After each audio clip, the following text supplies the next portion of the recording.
যে আমাদেরকে গুলি করার আগ পর্যন্ত কোনো কিছুটা আমাদের গায়ে লাগে না। যতক্ষণ না পর্যন্ত বুকে বা মাথায় গুলি চলবে ততক্ষণ পর্যন্ত আমরা কোনো স্ট্রাগল মনে করি না, এবং এক্সট্রা কোনো সিকিউরিটি লাগবে না। শুধু আমাদেরকে যদি কেউ গুলি করে মেরে ফেলে তাকে যেন ধরে বিচার করা হয়। ভাই, আল্লাহ যদি আমাকে নিয়ে যায়, আমার বাচ্চাটার দিকে একটু খেয়াল রাখেন। তো এই কথাটা আমি বলতে পারিনি। বাংলাদেশের সৎ ও যোগ্য নেতাকে গুলি করে হত্যার ঘটনা আগেও ঘটেছে, এখনও ঘটছে।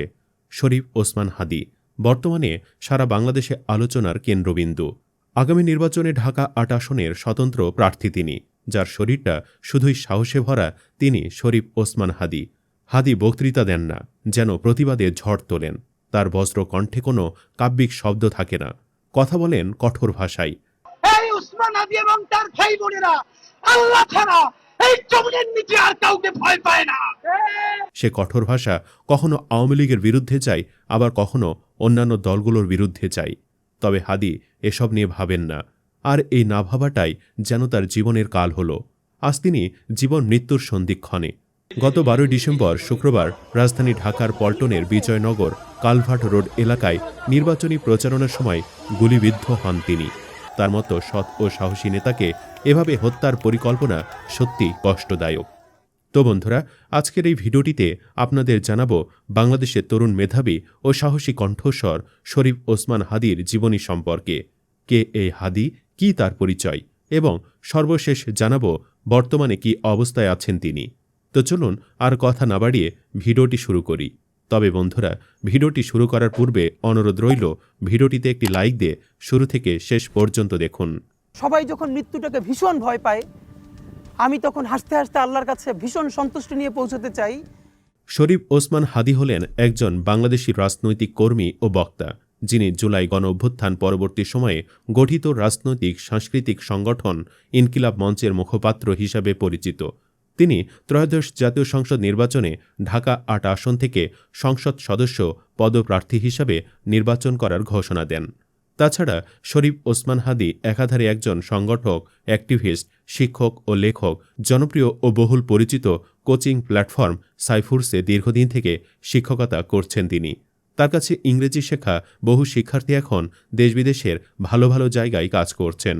শরীফ ওসমান হাদীর জন্ম ঝালকাঠির নলছিটি উপজেলার এক সম্ভ্রান্ত মুসলিম পরিবারে। হাদীর বাবা ছিলেন নিজ এলাকার খুবই সম্মানিত মানুষদের একজন। তিনি মাদ্রাসায় শিক্ষকতা করতেন, আবার মসজিদের ইমাম হিসেবেও দায়িত্ব পালন করতেন। ন্যায়কে ন্যায় বলা আর অন্যায়কে অন্যায় বলার এই সাহস হাদী তার বাবার কাছ থেকে পেয়েছেন। পরিবারের 3 ভাই বোনের মধ্যে হাদী সবার ছোট। শিক্ষা জীবনের শুরুতে তিনি পড়ালেখা করেছেন ঝালকাঠির বিখ্যাত নেসারাবাদ কামিল মাদ্রাসা থেকে। বরিশাল বিভাগের তো বটেই, এটি সারা বাংলাদেশের মধ্যে সবচেয়ে সুনামধন্য মাদ্রাসাগুলোর একটি। পড়ালেখার পাশাপাশি ছোটবেলা থেকেই হাদী লেখালেখি সহ অন্যান্য কাজে বেশ সক্রিয় ছিলেন।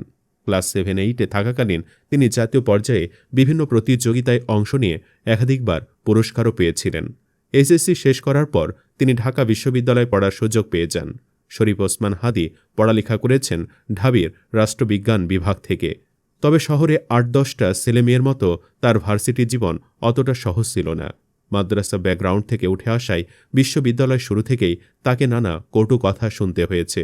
লম্বা লম্বা চুল ও মাথায় টুপি থাকার কারণে তার ডিপার্টমেন্টের শিক্ষকরাও তাকে শিবির ও হেফাজত বলে ডাকত। এগুলো তাকে ভীষণ পীড়া দিত, কারণ হাদী কখনো কোনো ছাত্র রাজনীতির সাথে জড়িত ছিলেন না। এছাড়া বিশ্ববিদ্যালয়ের শিক্ষকদের ইসলামী ভাবাদর্শের বিরুদ্ধে বলা কথাগুলো তার কাছে ভালো লাগত না। কিন্তু নিজের বিশ্বাস আর মতাদর্শ থেকে তিনি সরে আসেননি। বিশ্ববিদ্যালয়ে একাডেমিক পড়াশোনার পাশাপাশি অন্যান্য কাজেও নিজেকে যুক্ত করেছিলেন। শুরু করেছিলেন অ্যাক্টিভিজম। জোরে কথা বলতে পারা ও নেতৃত্ব দেওয়ার দক্ষতার কারণে বাম ডান সব ঘরানার সহপাঠীদের কাছে তার পরিচিতি তৈরি হয়েছিল। তবে আওয়ামী লীগের আমলে ঢাকা বিশ্ববিদ্যালয়ে ছাত্রলীগ ছিল বেশ দাপুটে। অন্যদের মতো হাদীকেও ছাত্রলীগের হুমকি ধামকি সহ্য করতে হয়েছে। তারপরও নিজের জায়গা থেকে অন্যায়ের প্রতিবাদে তিনি সোচ্চার থাকতেন। আগামী 24 ঘন্টায় অ্যাকশন দেখবো, অ্যাকশন। সাল্লাল্লাহু ছিঁড়ে ফেলাইতে হবে কাঙ্ক্ষিত।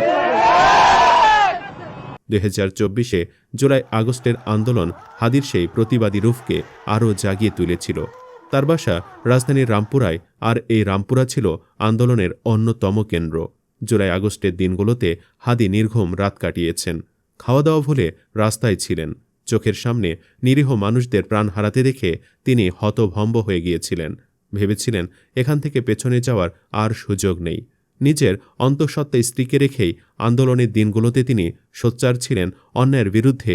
আর 5ই আগস্ট বিজয়ের পর হাসিমুখে ফিরে গিয়েছিলেন নিজের পিতৃভূমি ঝালকাঠিতে। সেখানে রাতের বেলা দলবল নিয়ে তিনি মন্দির পাহারার কাজ করেছেন। যিনি অন্যের নিরাপত্তা দিতে জীবনের পরোয়া করেনি কখনো, আজ তিনি নিজের জীবনে নিরাপত্তা পাননি।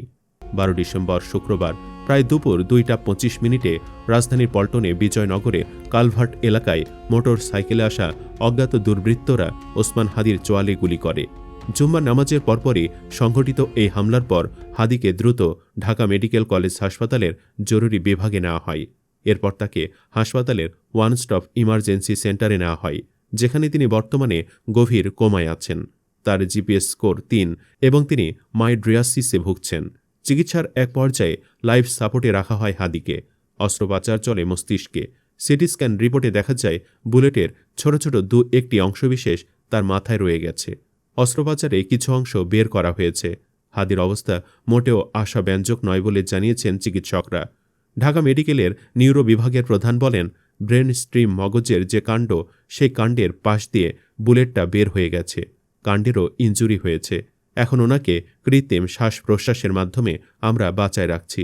তবে আসার কথা যে সাইন অফ লাইফ যেটাকে বলে জীবনের চিহ্ন, এটা ওনার ভেতরে এখনও আছে।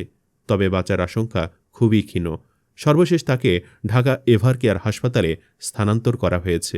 এর আগে জুলাই অভ্যুত্থানে ক্ষমতাচ্যুত আওয়ামী লীগের সমর্থকদের কাছ থেকে হত্যার হুমকি পাওয়ার কথা 1 মাস আগেই জানিয়েছিলেন হাদি।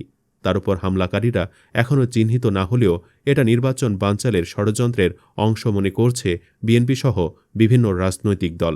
হাদি পূর্বে জানিয়েছিলেন যে তিনি ফোন কল ও বার্তার মাধ্যমে মৃত্যু হুমকি পেয়েছেন। এসব হুমকির মধ্যে ছিল তার বাড়িতে আগুন লাগিয়ে দেওয়া এবং পরিবারের নারী সদস্যদের ধর্ষণ ও ক্ষতি করার হুমকিও।